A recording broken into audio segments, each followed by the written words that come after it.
Live on and blasttheradio.com. This is the Lowell Green Show. The number to call and be heard around the world is 613-413-2217 or email Lowell at blasttheradio.com. And now, here is Lowell Green. Thank you, John. Just before I start the program, I'm looking for a little bit of advice. I don't know if there are any other pigeon fanciers out there, maybe chicken fanciers, but a strange phenomena is occurring here at the Coupe de Carpe. The past 2 or 3 nights, there has been a veritable chorus of coyotes. In fact, they were so loud last night that the local people around here have a little website, sort of a neighborhood website, I gather. And someone went out and recorded them, and I've been listening to it this morning. There's obviously several coyotes, and they were in full chorus last night for several hours. It was quite spectacular. Now, the reason I'm asking if there are any pigeon fanciers or bird fanciers of any kind is, for some strange reason, for the past 2 days, my pigeons have refused to come out of their house. Ordinarily, there's a little door. We let them out, and they're free to fly anywhere. They don't fly very much, but they're free to come up into the trees or on top of the roof of the shed that they're in. But for some reason, the past 2 days, they have refused to come outside. And I'm just wondering if they have heard the chorus, the coyote chorus at night, and they're saying to themselves, we're not taking any chances on that. I don't know. It's just, as I say, very, very strange. Ordinarily, particularly in a lovely day like yesterday, they come out. We have a little bath for them outside, change the water every day, and ordinarily they come out and they just love to take baths. They're fighting each other to get into this bath, but not the last couple of days. And the coyotes, boy, I tell you. And by the way, in regards to birds, ordinarily we see all kinds of wild turkeys around here. In fact, for all summer long, pretty well, there was a great big tom that was coming every day. We have a bird feeder. My sister-in-law, who lives with us, has a big bird feeder out in the backyard. And of course, the birds and the squirrels come and they knock some of the seeds onto the ground. So every day, this great big turkey tom would come, gobble, gobble, gobble, gobble, and gobble up the seeds along the ground. But we haven't seen him lately. I haven't seen any wild turkeys. So I don't know if the coyotes are getting them or what. But Turkey's got the word out to your pigeons. Maybe I don't know what's going on, but actually, John, it's really amazing. I mean, Here we are. This is one of the wonderful things about living in Ottawa, because we do. I mean, we live in, this is the city of Ottawa. We're only maybe a couple of kilometers from Canadian Tire Place, only about 1.5 kilometers from North Canada, and yet we're out in the wilds. You've been out here. I mean, it's trees and everything. And we are essentially on the edge of a forest, only a 15, 20-minute drive from downtown Ottawa. Right. Not too many cities anywhere, I don't think, that can boast that. I don't think there's that many cities that can boast a chorus of coyotes, in the downtown area, for that matter. All right, so if anybody has any ideas, any experience in this, do you think the coyotes, number one, are getting the wild turkeys? And number two, do you think they're scaring the bejabbers out of my birds? Well, Mike says he's had the same problem when he used to have chickens, coyotes, and also fishers. And believe it or not, I've caught a couple of raccoons trying to leave with a free meal as well. Doesn't answer the question, though, that you're asking. Are they responding to the coyote calls? Yeah, it's quite astonishing. And what was really neat was, as I say, the neighbor recording the chorus. They're really something to have you ever heard a whole chorus of either wolves or coyotes? It's really something to hear, John. I don't think I have. Loons, yes, but that's not. I must tell you that for many years I lived up in Wakefield, or near Wakefield, and we were just maybe a couple of stones throws from Gatineau Parkway, and there wasn't coyotes there; it was wolves. And I perfected a very good wolf call, and I would go out at night and drive the neighbors crazy, I'm sure. And I would start to call the wolves. And very often I would get them responding. I'd get, from 4 or 5 different locations in Gatineau Park, I'd have the wolves responding to me. It was great fun. Great fun. We have to hear this now, Lowell.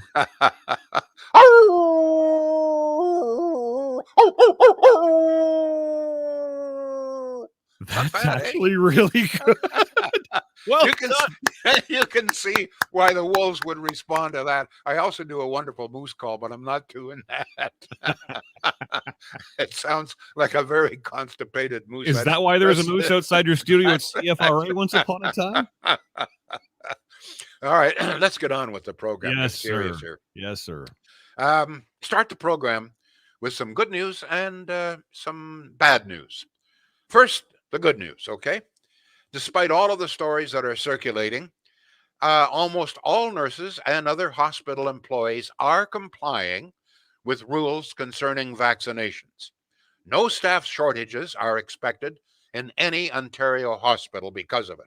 Compliance at Ontario hospitals today ranges between 97 and 98%, and very, very, very few nurses are refusing to become fully vaccinated.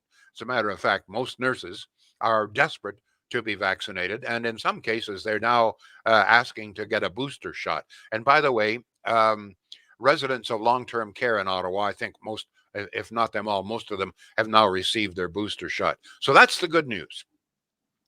The bad news, or maybe I should temper this a little bit and say the worrisome news is things are not looking very positive concerning Line 5. Now, some of you may recall that for several months now, I have been warning that Michigan Governor Gretchen Whitmer may win the day and block Line 5. Now, if there's some new listeners here, you're not familiar with Line 5, this is vital for Ontario and Quebec. Line 5 is a line that brings oil down through Michigan, Wisconsin, down through Michigan, underneath the Straits of Mackinac. That's between Lakes, Michigan and Superior, and then down to Sarnia.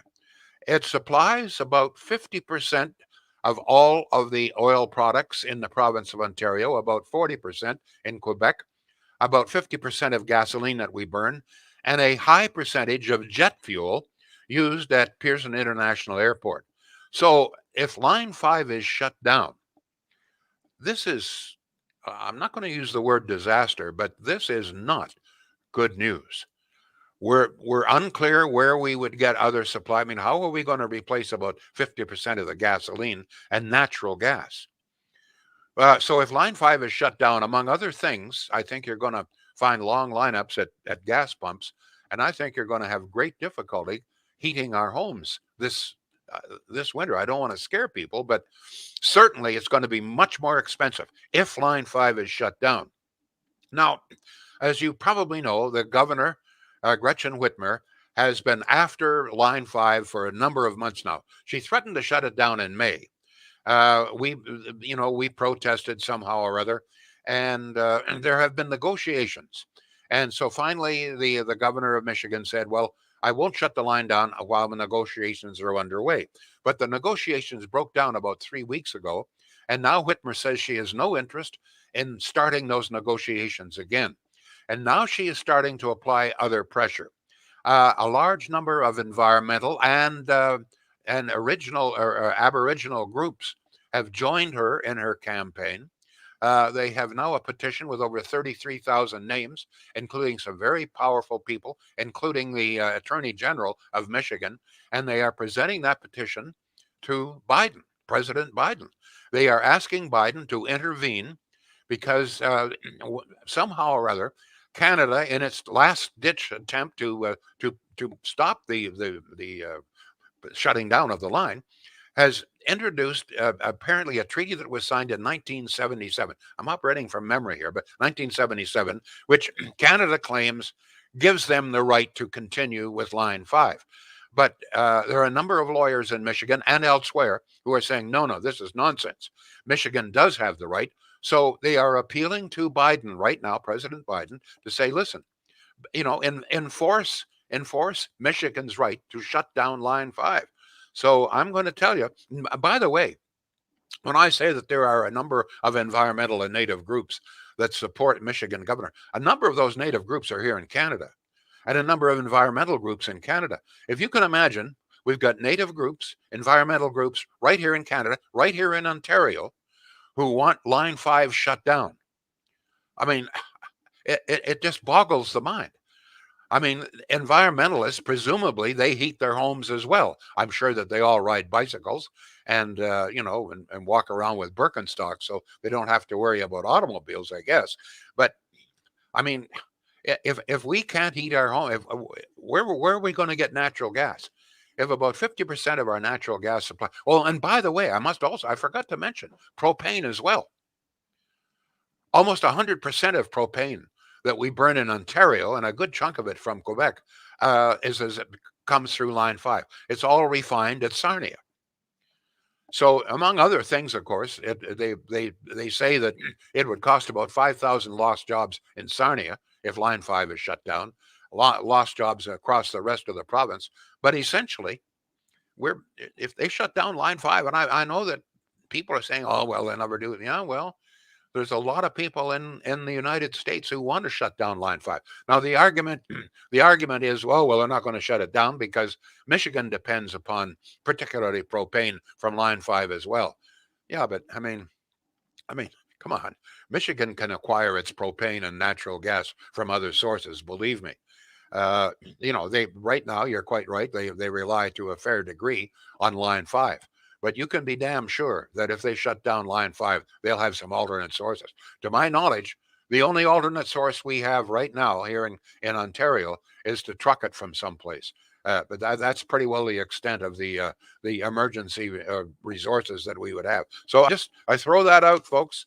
Once again, and I've said this time and time again, it points out the absolute and utter madness, neglect, I would say almost criminal neglect, to leave essentially our energy security in the hands of a foreign power is unbelievable.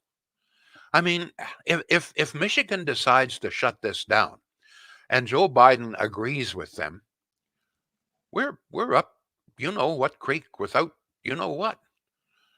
And let's face it, I mean, Joe Biden is no friend of Canada. He's demonstrated that on more than one occasion. So if Joe Biden, now there are other people in the United States who say don't do this. But the environmental movement is very, very strong, and particularly when it is joined by large numbers of native groups, including here in Ontario, which once again, I just find absolutely astonishing. Some of your neighbors who are environmentalists want to shut down Line 5 and essentially, you know, double, quadruple, whatever. I don't know. All I know is that if Line 5 is shut down, we're in big trouble here. I just want to pass that along to you, just to keep you informed once again. Once again, those environmentalists are risking our economy, and I believe even risking our lives. I mean, if they double the cost of natural gas, though, people are going to freeze to death. I'm sorry. I don't want to frighten anybody, but I mean, you got to call a spade, right? It's the way I see it. And while we're talking about environmentalists, yesterday several people raised the issue of what they said were 700 new windmills being built near Embrum. Now, I spent a lot of time researching this. I can find no such story. I think what they are talking about is the Nation Rise Wind Farm in Stormont. This, by the way, has been operational since June. Now, there's quite a story here because this was a contract signed by, you guessed it, Kathleen Wynne. There was a lot of opposition locally and elsewhere, but Wynne went ahead. I mean, the windmills, as far as she was concerned, are going to save us all, right? They and solar panels. So she signed the contract, but one of the first things that Doug Ford did when he came to power, he canceled about 750 various wind and solar projects and other green energy projects, including, by the way, the Nation Rise Wind Farm. The Ford government canceled it. But as you can imagine, this was taken to court, and a left wing, I presume, Ontario Superior Court judge said no and overturned the banning. So they went ahead and they completed. It's about 300 windmills, not 700. So just one more example. And by the way, Just, I have to tell you this. I mean, here we go again. All of these fight, the billions of dollars spent, and you can imagine the kinds of legal fees, among other things, that we have spent trying to cancel some of these things and deal with them, et cetera, et cetera. So today, well, the sun isn't shining very much, at least not around here, but there's a good breeze. But today, right now at 1 o'clock, which is just an hour and 15 minutes ago, we were burning 15,999 megawatts of power. Of that, wind was really blowing 603, solar 148. So between the two of them, wind and solar, right now, billions and billions and billions of dollars that we have spent and continue to spend adds almost 40% of your hydro bill to pay for windmills and solar. Right now, they are producing, well, at 1 o'clock, 4.69% of all of the power, less than 5%. All the anguish, the money, the the 2,000 destroyed trees, destroyed landscape, all of the farmland submerged in solar panels, less than 5%. Yesterday it was 2.8%. The day before that it was 2.5%. The day before that it was under 3%. Folks, this is what they're saying, that petroleum is finished. We don't. This is why they're saying we can kill Line 5 because we don't need oil anymore. Well, today we could provide almost 5% of our needs with wind and solar. So I guess that's good enough. Crazy, eh?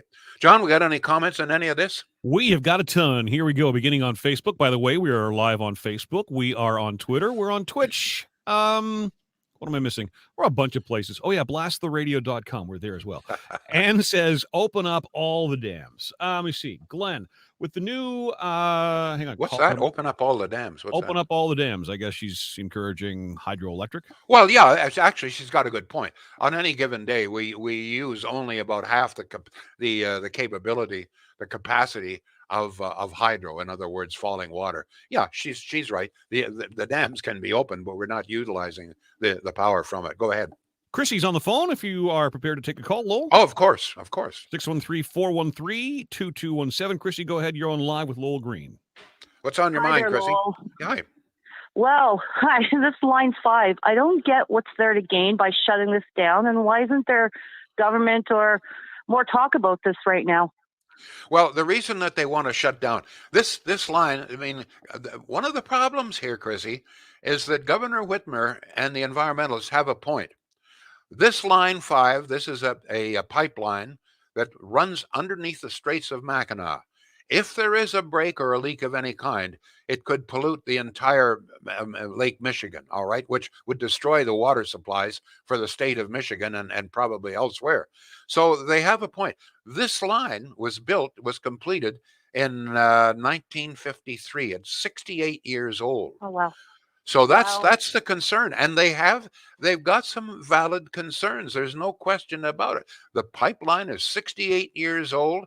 There have been a couple of one of the problems that they have is, while there are signs "Do not anchor here," on more than one occasion, boats have dropped anchors and have dragged the line a little bit and caused some damage. Never has been a leak. But you know what's really exacerbated the situation? That big oil spill now in California is from exactly that, a pipeline that was damaged by an anchor. So this has really, really brought this to the fore. Oh, this would be just so disastrous. Yeah. Okay. Thank you. Thank you. I'm glad you asked, because I hadn't explained that. And a lot of people don't understand. Thank you, Chrissy. Thank you. Go ahead, John. We got some more comments there. Yeah, Glenn says, with the new land border rules, we, the Canadian double vaxxed, will not have an American antigen test to get into the U.S. But to get back into Canada, our own country, we will still have to provide negative PCR test, almost a police state. What are the listeners' opinions? Glenn is asking. Let me see. Craig says, Whitmer's reckless move would put 33,000 jobs in peril. It would be a $5 billion hit to the regional economy. Lori says, isn't that why we have a government? Keep Line 5 open. This could be a disaster. Another comment on Facebook, pardon me, from Kathy. She says, this wouldn't be happening if Canada had a conservative government. Helen chimes in to say, why are we not hearing from our government about this? I am very worried. I just want to point out something else, and that is that if we had gone ahead with Energy East, as you recall, Trudeau forced the cancellation of Energy East, which would have brought a pipeline through to New Brunswick. If we had Energy East in operation, we wouldn't have to worry about Line 5. We could use Energy East, as in an emergency situation. And Energy East, if it was in operation, would provide all of the oil and gas and natural gas that we need. Just want to point that out. Go ahead, please. Craig says it's been about 65 years and has had very few issues. They would know very quickly if there was a leak and they would be able to shut it down. Got a call coming in. Our friend Barry hasn't chimed in a while. You want to take a call from Barry? Sure. Go ahead, Barry. Barry, you're on with Lowell Green. Go ahead, sir. I thought something had happened to you, Barry. We haven't heard from you in about a month. You okay? Yeah, I'm fine. Not a problem. I'd be texting quite often, Lowell. Oh, I know that. What's on your mind? Yeah. Well, Line 5, Lowell, I think, if they want to threaten us with being cut off, I know the last time I looked on the internet there to see the pipeline distribution in Canada, it showed Line 5 going into the States, I think roughly around the Manitoba, Wisconsin, Minnesota border somewhere. That's right. And then it branches off into what I believe is Line 6, which goes straight south into Indiana, I think, or maybe Chicago somewhere. I'm not sure, but I know there's two branches of it. So there's other states that are relying on that oil besides Michigan and the propane or whatever it's being pumped through it. And I think if Michigan cuts us off, and I can see the reasons for it, pollution-wise, but I think they should give us time to maybe run a branch from Line 5 around the lakehead and bring that down into Sarnia. Might be a year or two, but they could also try and get Enbridge to do some work on the line that exists and reinforce it. Because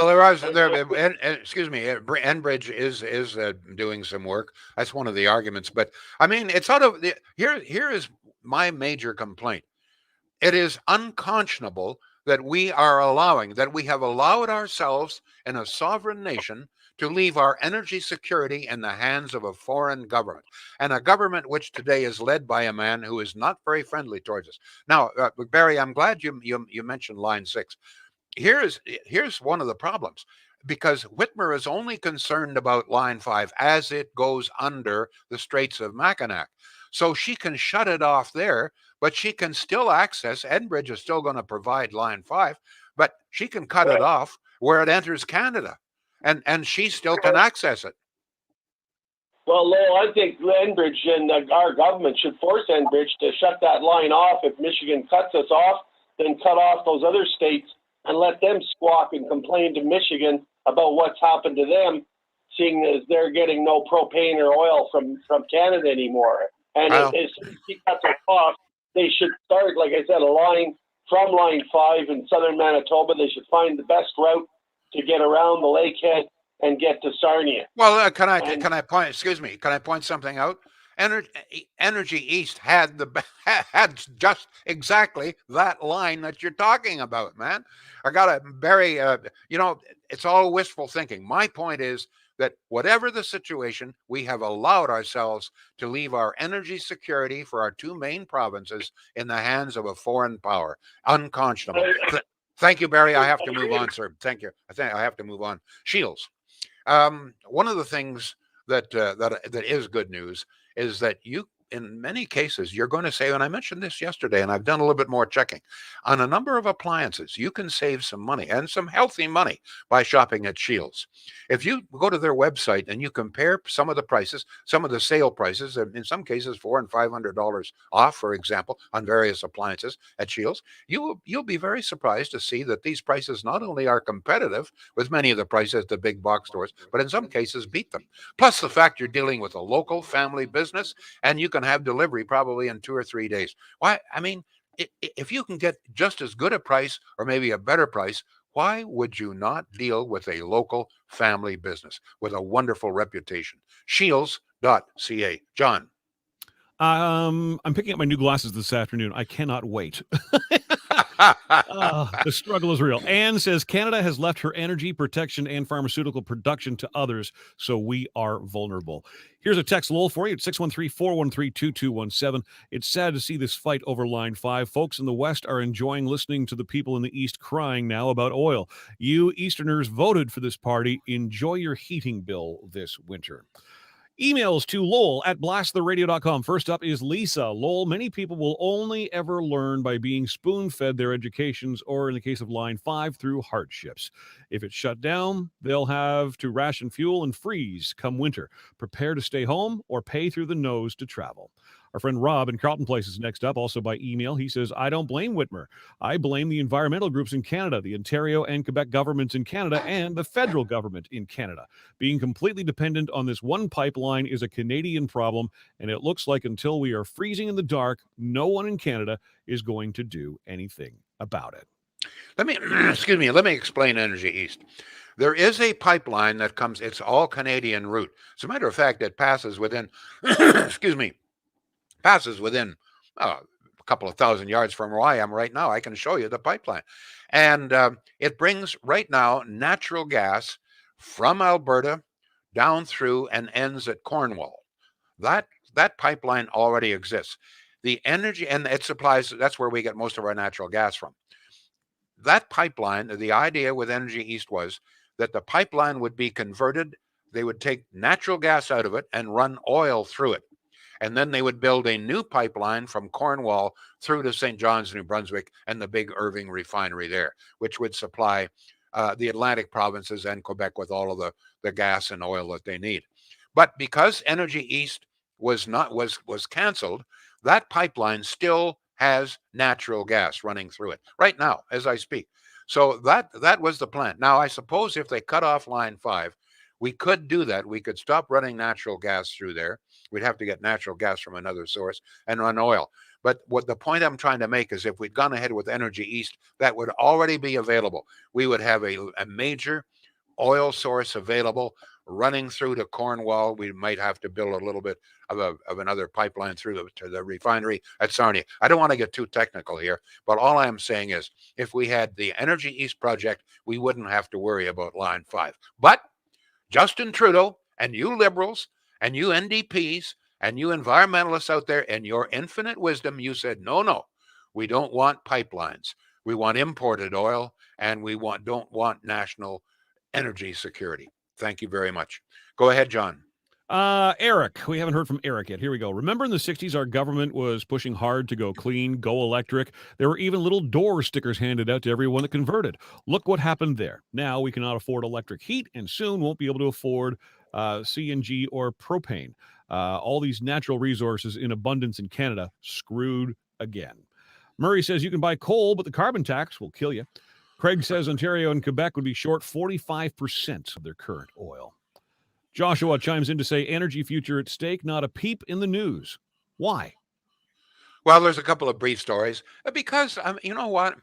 Because I think that most reporters today, they don't know how to do research. They take the easy stuff.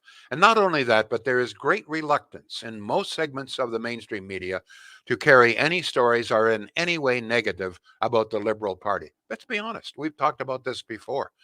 Now, if Line 5 is shut down, all hell will break loose. But you know what? In all probability, Trudeau will not be blamed. He will not be held responsible in any way. It'll be, I don't know, Doug Ford's problem, I guess. Go ahead, John. Have you got some more? We're almost out of time here. We do. Lisa says this is the main reason why my brother sold his home in Embrun. She's talking about the wind farms. Didn't want to lose property value due to the windmills. We had another listener comment earlier. I didn't get a chance to cut and paste it, but she said I can walk. She's in Embrun. She says I can walk out my door, go a block, and I can see them. Helen said, "Oh, here we are. There are windmills near Embrun. All I have to do is walk one block, and I can see them." There it's the nation. If this was completed back in June, the calls yesterday and a couple of days before said there was going to be a new project with 700. No, there's about 300 windmills. Doug Ford did everything he could to stop this. They did stop it, but it was overturned. The ban was overturned in a superior court. And so the project went ahead. There's about 300 windmills there. And as I say today, 42 windmill farms, including the one near Embrun, producing all of the windmills and the solar panels producing less than 5% of what we need. Beautiful, beautiful. John? Last word to Mike today. Lowell, I thought pipelines had some type of sensor every so many miles. How did the pipeline in California leak for so long without anybody noticing? I have no idea. Okay. I just point out that this has exacerbated the problem because there is a pipeline leak in California caused by an anchor that wasn't supposed to be there. That is just so here's Whitmer saying, hey, you see what happened in California? Well, anchors are dropping on the pipeline under the Straits of Mackinac. The same thing could happen here. You can understand the ammunition that it provides. Thank you all, folks. We're right out of time. Thank you. We'll be back. No, I'm sorry, John. I will not be here tomorrow. Oh. I'm off. They're going to check out my pacemaker to see if the battery is still going. Excellent. I only live as long as my batteries, so we got to make sure they're still going. Thank you all. We'll be back. The Lowell Green Show is seen and heard live around the world at 2 p.m. Eastern. Connect with us online at blasttheradio.com/Lowell Green. Can't join us live? Download the Lowell Green podcast. Available on Apple, Spotify, Google, and more. Ask your smart speaker to play the Lowell Green podcast. This is a production of blasttheradio.com.